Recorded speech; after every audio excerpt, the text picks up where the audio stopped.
आज मैं आ गया अपने नए वीडियो के साथ। तो गाइस आज का मेरा टॉपिक है what is the reality of Bermuda triangle. आज का हमारा वीडियो लास्ट पार्ट है यानी पार्ट 4। आज मैं आपको बताऊंगा कि आखिर क्या रहस्य है, क्या सच्चाई है बरमूडा ट्रायंगल की, कि उसमें सारी जहाजें, सारे एयरक्राफ्ट उसमें क्रैश हो जाते हैं। तो देखिए इसके मेनली 5 कारण हैं। 5 नहीं, सॉरी, मैं आपको लाइन वाइज बताता हूँ। इसके मेन 3 कारण हैं। पहला है गाइस, पहला ये कारण मैंने आपको बताया था, ये हेक्सागोनल क्लाउड का कारण है, जिसके अंदर 100 किलोमीटर प्रति घंटे की रफ्तार से हवा चलती है। और जब कोई एरोप्लेन आता है, अब मैंने आपको एग्जांपल भी दिया था डिब्बियों से।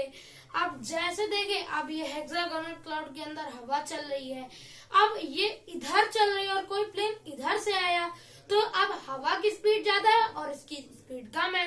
तो अब जब ये इसके कांटेक्ट में आ जाएगा तो ये क्रैश हो जाएगा, ये टूट जाएगा। पर जब ये हवा भी इधर चल रही है और ये प्लेन भी इधर है, और जब ये दोनों एक साथ चलेंगे और ये इसको धक्का देगी, तो ये प्लेन उधर चला जाएगा।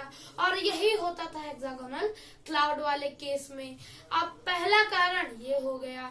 दूसरा कारण है गाइस कि वहां पर एक इलेक्ट्रिक सेल से एक इलेक्ट्रिक फॉग बनता है, और वो इलेक्ट्रिक फॉग हमारी शिप्स और एरोप्लेन्स के लिए, एयरक्राफ्ट्स के लिए बहुत ही घातक है। क्योंकि उस जो वो इलेक्ट्रिक फॉग बनता है उसमें आपको सिग्नल बिल्कुल भी नहीं मिलता। वो रेडिएशन लेस फॉग होता है, आपको उसमें एक सिग्नल भी नहीं मिल पाता, जिसकी वजह से एरोप्लेन, एयरक्राफ्ट और शिप्स का जो कनेक्शन उनके मेन सेंटर से होता है वो टूट जाता है, और वो उसी बरमूडा ट्रायंगल में टूट के बिखर जाते हैं। तीसरा कारण ये है गाइस कि ये जो हमारे समुद्र के अंदर ज्वालामुखी होती है, उनमें से लगभग 90% ज्वालामुखी एक्टिव होती है। अब ये अंडर वाटर होती हैं। अब पानी और आग एक दूसरे के अपोजिट है, पर देखिए जो लावा होती है उसके अंदर से अलग टाइप की गैस निकलती है। लेकिन ये है कि वो पानी के ऊपर अब लावा नहीं आती, लेकिन जो हमारी लावा होती है उसके अंदर पाई जाती है सबसे ज्यादा मात्रा में मीथेन गैस। और जो मीथेन गैस होती है वो पानी में आते ही उसकी डेंसिटी कम कर देती है, और जहाज को चलने के लिए डेंसिटी कम नहीं ज्यादा चाहिए होती है। और जब वो डेंसिटी को कम कर देती है तो वो जहाजें टूटकर बिखर जाती हैं। और चौथा कारण गाइस, जो एक आम कारण है, कि उसके अंदर जैसे कुछ बड़ी बड़ी पीक्स है। पीक्स मतलब छोटी छोटी चोटियां हैं, बड़ी बड़ी छोटी बड़ी चोटियां हैं पत्थर की। तो देखिए जब पहले के टाइम पे कोई अच्छी टेक्नोलॉजी नहीं थी, तो जब वो जो हमारा सोनार होता है, सोनार बताता है कि कितनी समुद्र तल में गहराई है। सोनार एंशिएंट टाइम पे अच्छा नहीं था, तो जब वो जहाज ऐसे ऐसे जाती, अब यहाँ पर अगर पीक है और इसका लेवल ही इतना है, तो जब ये इससे टकराएगी तो सिंपल सी बात है, ये क्रैश हो जाएगी। पर ये पीक वाला एक्सीडेंट इसलिए आम है क्योंकि एयरक्राफ्ट के साथ तो हो नहीं सकता, ये सिर्फ होता है शिप्स के साथ। शिप्स इससे टकराकर क्रैश हो जाती हैं।